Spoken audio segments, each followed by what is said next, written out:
Estábamos, Hosana, en el significado original, que es el significado hebreo, quiere decir salvarnos. Es decir, este es el punto, ¿no? Salvarnos. La gente proclamaba cuando Jesús entró a Jerusalén: salvanos, Señor. Así como usted cuando pide oración y dice: Señor, sálvame de esta situación. Amén. Sálvame de este problema, sálvame de esta dificultad. Esto quiere decir Hosana, salvamos. Justo coincide, hoy hablaba por chat con un pastor que es de origen judío, pero él es cristiano evangélico, pero su origen es judío. Y justo coincide este año la Pascua judía con la Pascua cristiana. El 14 de Nisan, según los judíos, es una fiesta de libertad que empieza hoy y termina el domingo. Así que tenemos la bendición y el privilegio de celebrar juntos con nuestros hermanos judíos esta Pascua especial. La Pascua que Jesús celebró era recordar cuando el pueblo de Israel fue esclavo en Egipto y fue liberado por Moisés hacia la tierra prometida. Amén. 7 días comerás ácimos y el día séptimo será la fiesta de Yahvé, de Jehová o del Señor, como quiera poner. Dios le pone el nombre, pero Dios es Dios. Amén. Amén. La entrada triunfal a Jerusalén. Voy a leer el Evangelio, si alguien quiere acompañarme, capítulo 21. Acá en la Biblia, si alguien quiere leer, y si no, bueno, de la pantalla. Dice: cuando se acercaron a Jerusalén y vinieron a Betfagé, al monte de los olivos, Jesús envió a 2 de sus discípulos, diciéndolo: id a la aldea que está enfrente de vosotros, luego hallaréis una asna, algunos dicen burrito, no importa, un pollino que está, desatarla y traerla. Es decir, el pollino era como el cachorrito del asna, ¿no? El asna es la hembra, la mamá. Si alguien os dijere algo, decid: el Señor los necesita y luego los enviará. Todo aconteció para que se cumpliese lo dicho por el profeta cuando dijo: decid a hija de Sión, he aquí el rey viene a ti, manso y sentado sobre un asna, sobre un pollino, hijo de animal de carga. Bueno, así empezó la última etapa de Jesús. Jesús no eligió un caballo, porque el caballo siempre fue señal de guerra. Usaban solamente los caballos los guerreros. Y él, a través de un burrito o de un pollino, quiso mostrar que él era una persona mansa y humilde y no guerrero. No venía a pelear, venía a salvar al ser humano, pero no de un estado externo, sino de un estado interno, que es el pecado, el egoísmo y todo lo que tenemos dentro. Amén. Amén. La semana de Jesús no fue una semana fácil, fue una semana trágica. Primero entró al templo, como un domingo como hoy. Después purificó el templo, pero no con un rociador ni con el desinfectante. Lo purificó con un látigo, dice que improvisó un látigo y echó los mercaderes del templo, porque el templo se había convertido en casa de mercaderes cuando el templo estaba dedicado a la oración. Es decir, Jesús se enojó, pero se enojó en serio, y tiró las mesas de los cambistas, que eran los que cambiaban el dinero, y los echó del templo.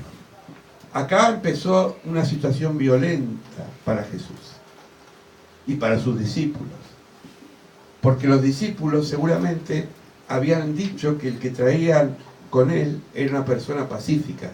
Oh sorpresa, se encontraron con una persona violenta. Con esto no está Jesús promoviendo la violencia, pero hay estados de ira que son necesarias para limpiar las impurezas. A veces Dios, cuando estamos también en nuestro templo, ¿qué es esto? Nuestro templo, el cuerpo del Espíritu Santo habita en nuestro templo, a veces Dios nos limpia de una forma violenta. A veces por una enfermedad. A mí cuando me agarraba ataque del hígado era porque me decía basta de chocolate y huevo frito. Yo tenía que limpiar mi templo. A veces por el pecado. Pero en realidad el templo hoy es nuestra morada. Por eso dice Pablo, purificad vuestro templo donde mora el Espíritu Santo. Amén. Amén. Maldice una higuera estéril. ¿Usted lee el pasaje en el contexto? Maldice una higuera que no dio fruto en una época que no dio fruto. Esto parece lógico. Porque yo no puedo maldecir una higuera. Nadie, por más que querramos, una higuera tiene sus procesos. Pero la higuera, para el pueblo de Israel, significaba el pueblo de Dios. El pueblo de Dios en ese momento estaba estéril, estaba en otra cosa. Estaba Jesús, pero no lo veían. Predicaba Jesús, pero no lo oían. Caminaba Jesús, pero lo esquivaban. Como mucha gente hoy en día. Lamentablemente, la gente hoy en día mira para otro lado cuando el Señor todavía es un tiempo de gracia. Hermano, no es mi costumbre decir esto, porque yo no predico el miedo, predico la libertad. Nunca me gustó predicar el temor, ¿se entiende? Pero lo que voy a decir es una alerta. Estamos en tiempo de gracia, pero el tiempo se acaba. Y llegará un momento, y lo dijo Jesús, que la gente, como en los días de Noé, querrán salvarse y va a ser tarde. Por eso es un tiempo de volver a Dios. Los que nos apartamos tenemos que volver. Los que nunca lo escuchamos tenemos que arrepentirnos y aceptarlo a Él como el Señor y Salvador. Porque los días se acaban. No quiero ser apocalíptico, pero los días que estamos viviendo son irreversibles. El hambre no es solamente en Argentina, es en el mundo. La mortalidad infantil cada vez se multiplica más. La forestación y los árboles se están destruyendo por el pecado del ser humano. Esto se acaba. Y yo quiero tener a mi familia dentro del arca y no fuera del arca. ¿Y usted? Amén. Oremos, ayunemos, clamemos por nuestra familia. Amén. Amén. La autoridad de Jesús. Jesús enseñaba con autoridad. Él dijo, mi Padre y yo somos uno.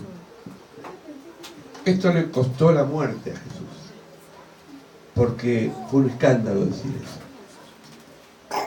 Pero Jesús nunca dudó de lo que Él era.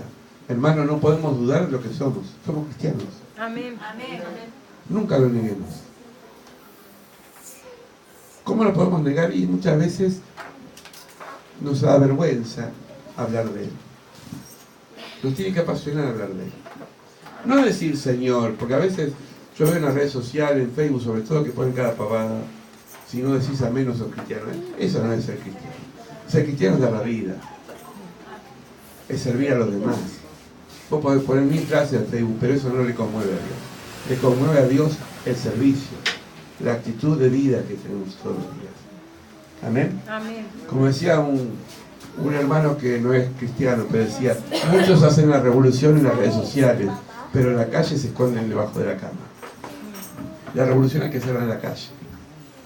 La verdadera revolución, pacífica, pero hay que hacerla. Porque la iglesia hizo la revolución cuando salió en la calle. La gente se convertía, la gente entregaba sus bienes, los compartía. Dice que Hechos capítulo 4 no había necesitado, todos tenían las cosas en común. Amén. Amén. Después habla de la parábola de 2 hijos. Voy a ser breve porque no quiero extenderme. Jesús dijo que un hombre mandó un hijo a hacer algo y le dijo, ya voy, pa. Pero después no fue. Y el que se negó después se arrepintió y fue. Esta parábola encierra que a veces decimos sí y no lo hacemos. Pero a veces dudamos y después el Espíritu Santo nos toca y hacemos. Por eso no hay que decir, yo Señor voy a servir al Señor cuando la cosa está caliente acá en el culto, porque no sirve. Eso puede ser emocionalismo. Hay que servir al Señor cuando yo lo medité, cuando lo oré y cuando yo escuché la voz de Dios. Ese es el punto, ¿se entiende? Y por último, los labradores malvados. Dice el Evangelio que un hombre arrendó un campo y vinieron labradores y se apropiaron del campo y entonces no querían darle los frutos de ganancia al señor, del dueño del campo. Entonces envió a los obreros y lo mataron. Envió a otros obreros y lo mataron. Entonces el dueño del campo dijo, voy a enviar a mi hijo, a ver si mi hijo puede negociar con estos usurpadores y le perdonan la vida. Pero dice que también lo mataron al hijo. ¿Qué quiere decir? Que vinieron los profetas, hablaron de Jesús y lo mataron. Juan el Bautista, el último de los profetas, le cortaron la cabeza. Vino el Hijo del Hombre y también lo mataron. Porque la gente no quiso, ni querrá nunca aceptar un mensaje como el de Jesucristo. Un mensaje que para nosotros es de esperanza, pero para muchos es perdición. Porque ¿sabe qué pasa? Cuando el Evangelio entra en nuestra vida, nosotros tenemos... No, a veces decimos, Dios me cambió. Tenemos que cambiar la oración. Dios te cambia si vos querés cambiar. Porque no sos un muñeco, ni sos un títere. Yo tengo que cambiar porque Dios me dijo, tenés que cambiar y por los frutos me conoceréis. No por decir Señor, Señor, por los frutos. ¿Y cómo empiezo a cambiar? Empezando a no transar con las prácticas de este mundo. Es simple. Si la gente miente, no tengo por qué mentir. Si la gente chismea, no tengo por qué chismear. Si la gente roba, no tengo por qué robar. Todo dice, y todo lo hace. Bueno, yo soy diferente. Tenés que ser diferente. Porque no somos de acá. Si la gente le es común estafar, no es bueno para un cristiano estafar. ¿Se entiende? Entonces, yo sé que esto no es una cosa que lo logramos de un día para el otro. Nos lleva toda la vida. Pero hay que empezar. ¿Amén? Amén. Bueno, las ramas, vieron que hoy vi mucha gente, yo estaba afuera, fui a hacer unos mandados acá a comprar unas cosas de almacén y vi gente que pasaba con olivos, ¿no? Bueno, la Iglesia Católica tiene esa tradición, no la critico, es su tradición de ejemplificar el Domingo de Ramos con las ramas, que dentro de todo no está mal. ¿Saben por qué? Porque es un símbolo, como la Santa Cena, de conmemorar algo que hizo Jesús. Nosotros no lo hacemos, no lo practicamos, creemos que es un rito, pero lo respetamos. Ahora, a mí me hizo acordar, la gente levantó las ramas para coronar a Jesús, y la misma gente, o muchos dicen que de esa gente, muchos lo negaron y dijeron una semana más adelante, crucificado. ¿Vieron los periodistas que a veces... No todos, gracias a Dios no todos. Pero hay periodistas que a un ídolo de fútbol lo levantan y después lo crucifican? Bueno, así somos. Cuando alguien me favorece, es un santo. Cuando alguien me dice la verdad, es un tirano. ¿No? A veces decimos, es buena esta persona, ¿por qué? Porque nunca me reta. No es buena, es una irresponsable. La persona que reta es responsable, que corrige. Dice, corrige a tu hijo. Hay que corregirlo. Corríjanse entre ustedes, dice la palabra. Amén. Estoy hablando de evangelio práctico. Enseñar, corregir, decir las cosas es bueno. El que se lleva bien con todo el mundo no se lleva bien con Dios. ¿Me entendió? Lo repito. El que se lleva bien con todo el mundo no se lleva bien con Dios. Porque siempre hay personas que van a pensar en él. Con esto no estoy diciendo que se pelee con el vecino, ¿eh? Estoy diciendo que a veces nuestra forma de pensar o de vivir le va a molestar a otras personas. Pero usted tiene que decir esto. Se encuentra con alguien que no piensa como usted, Dios te bendiga, yo sigo en el mío. Porque dice Isaías, no te conviertas a él, que él se convierta a vos. Amén. Entonces, ser cristiano es ser coherente. Amén, que tu sí sea sí y tu no sea no. Amén. Sálvanos, ya lo expliqué. Sálvanos quiere decir salvarnos. ¿Salvarnos de qué? Puse 3 puntos, pero puede ser más. Dice, por ahí estás cansado de trabajar y que las ganancias se las lleva a otro. Esto le pasaba a los judíos. Los romanos se llevaban los impuestos. Ellos trabajaban y ¿quién se llevaba los impuestos? Los romanos. Ustedes están trabajando muchas veces y se llevan la ganancia a otro, es así. Y por ahí se siente impotente. Hoy se pagan sueldos magros, muy bajos, se le explota al ser humano de muchas formas. Cansado de abusos policiales y militares. En esa época la policía no es nada que ver con ahora, la policía y los militares eran duros, El que se rebelaba, no solamente palos, sino que lo mataban. ¿Saben cuánto se calcula que murieron crucificados en la época de Jesús? Más de 10.000 personas. Sí, no es que Jesús solo murió. Cualquiera que se rebelaba contra el César, lo mataban. Cansados de sus enfermedades y que son una carga. A veces estamos cansados con una enfermedad crónica. A mí me decía una hermana, ¿dónde está Lidia? Yo sé que se fue. Hoy me decía, pastor, sigue con el respiro. Yo ya me hice amigo del resfrío, porque es crónico. No, pero hay enfermedades más graves.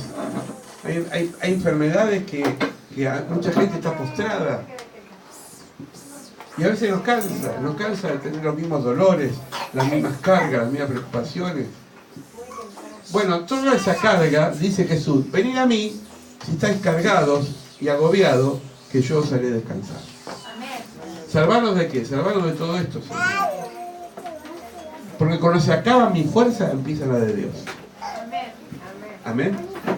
Lo repito, cuando se acaban mis fuerzas, empiezan las de Dios.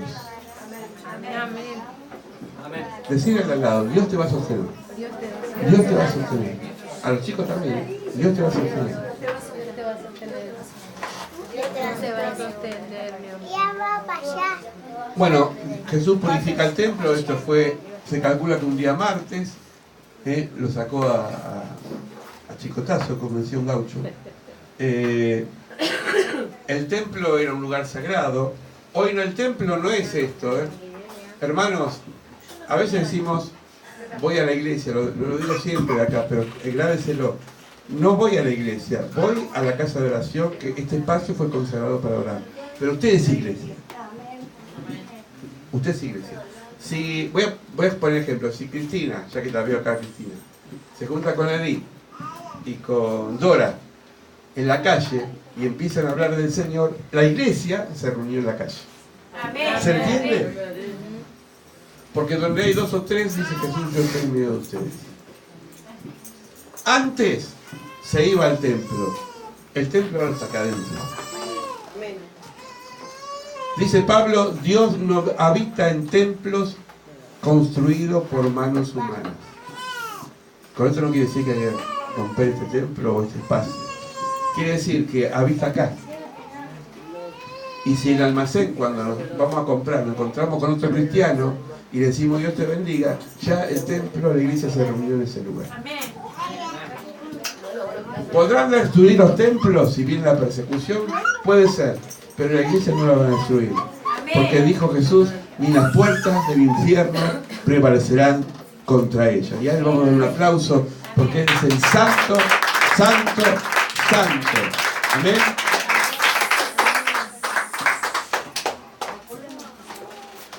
Bueno, la iglesia lo expliqué.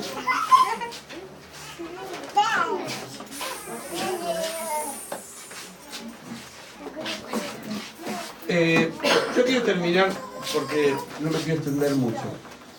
Dentro de la pasión de Jesús esa semana fue a Betania. Betania era un pueblo que Jesús tenía amigos, entre ellos Lázaro, la hermana de Lázaro, Marta y María, ¿sí?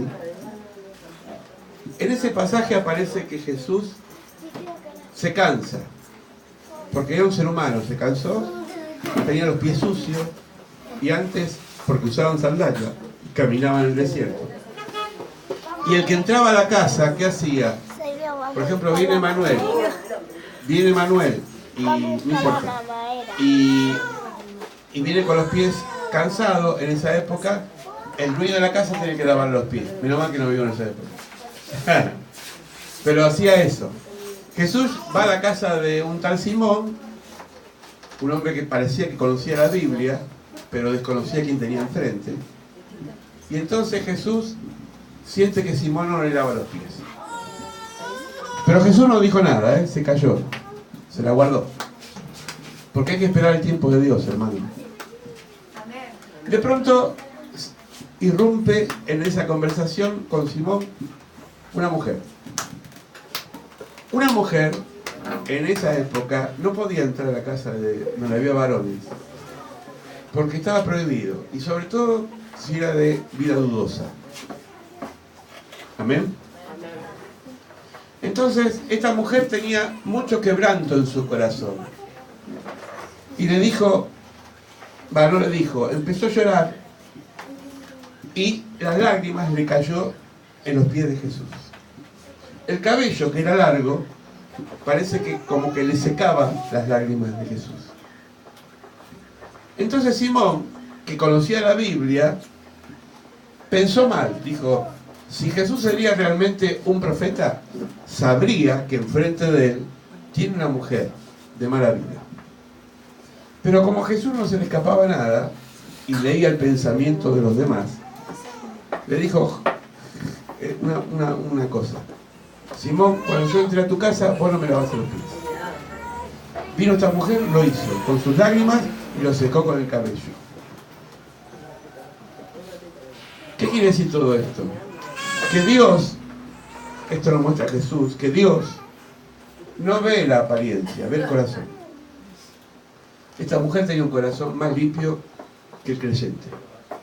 A veces la gente de la calle nos enseña muchas lecciones.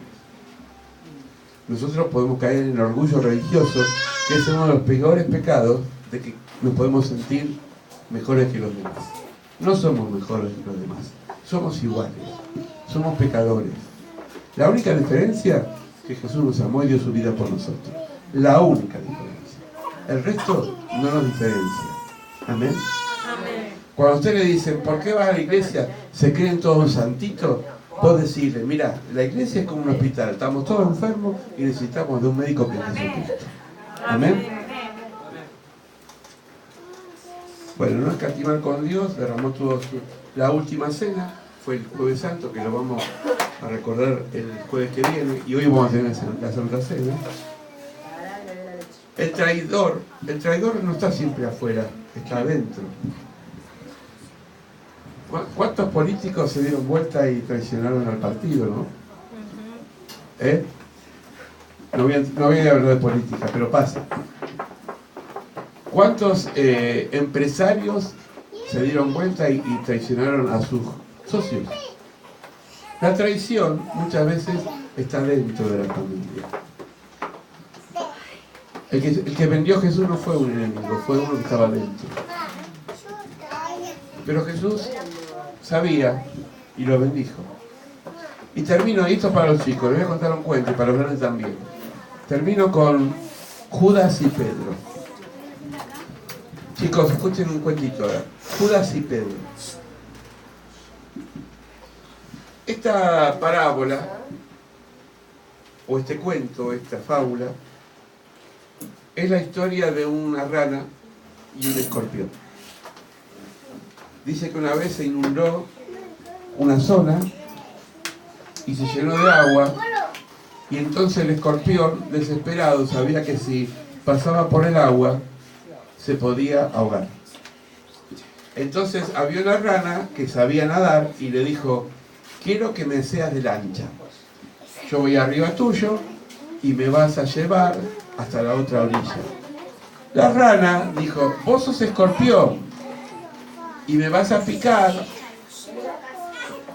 y voy a morir, pero vos también vas a morir, porque los dos nos vamos a hundir. ¿Me siguen? Entonces el escorpión le dijo, no, jamás te voy a picar, yo quiero salvar mi vida y también quiero salvar la tuya. Tanto le insistió que la rana dijo, bueno, subí, te llevo. Y la rana empezó a nadar en medio del agua. Y el escorpión de repente ¡plac!, le clava el aguijón en la espalda. Y la rana se dio cuenta que el veneno empezó a entrar en su cuerpo. Miró así, vieron que la rana tiene los ojos acá, miró así al escorpión y le dijo, sabía que me ibas a matar, pero vos también te vas a morir.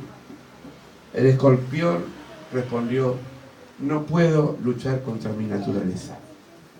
¿Por qué? Porque la naturaleza del escorpión es venenosa. ¿Cuál es el ejemplo de este cuento? Que todos tenemos una naturaleza venenosa. Y si no sería por Dios, muchas veces picaríamos a otros. O a veces nos picamos nosotros. Pero ¿Cómo Dios, es eso que nos picamos nosotros? claro, nos maldecimos, nos portamos mal con nosotros mismos, no nos cuidamos. Por ejemplo, a veces vamos por la calle y nos cuidamos que viene un auto y nos puede pisar. O comemos cosas que nos pueden hacer mal.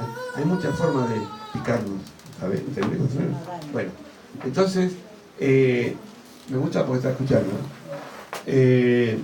Entonces, la naturaleza venenosa que tenemos tiene que ser cambiada. ¿Y quién es el que cambia? Dios. Amén. Amén. Yo pensé que usted tiene que decirlo. Dios, eso lo cambia Dios. Porque Él nos pasa de las tinieblas a la luz. Y cuando hay luz hay claridad. Ahora, si usted deja de tener comunión con Dios, y no es una amenaza, es una realidad, porque yo lo viví, usted de vuelta se va a envenenar. Porque hay muchas formas de suicidarse, ¿eh? No solamente ahorcándome de una soga o comiendo veneno.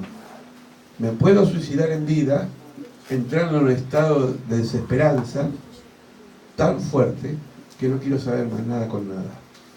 Cuando el Señor dijo, yo tengo la esperanza, yo soy el camino, yo soy la verdad, yo soy la vida.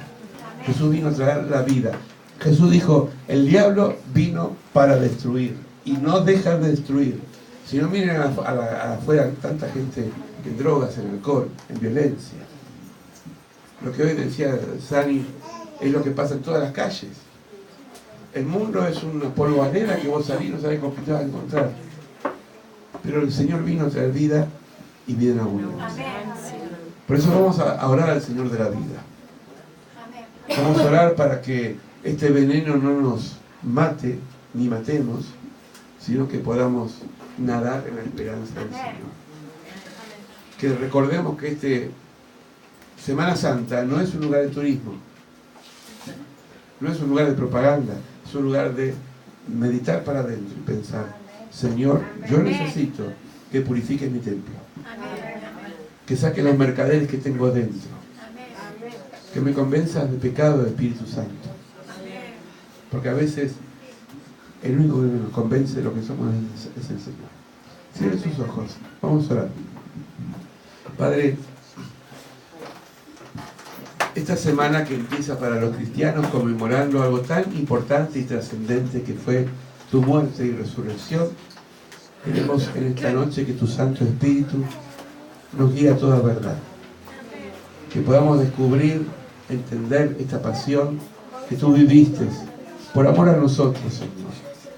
Bendice a los niños que están presentes. Amén, Señor. Bendice sus vidas, todo lo que tienen por delante. Bendice a los adultos, Sí, a los Señor. jóvenes, a los bebés, Amén, a los ancianos amén. de esta comunidad. Sí, Señor. Señor, por los que están y por los que no vinieron por motivos diferentes. Sí, Señor. Extrañamos las ausencias de algunos hermanos, Señor, pero tú sabrás por qué. Sí, Señor. Señor, bendice sus vidas y alcánzalos con tu gracia. Y ahora, Señor, también queremos participar de esta cena conmemorando algo tan importante que hiciste por nosotros, Señor.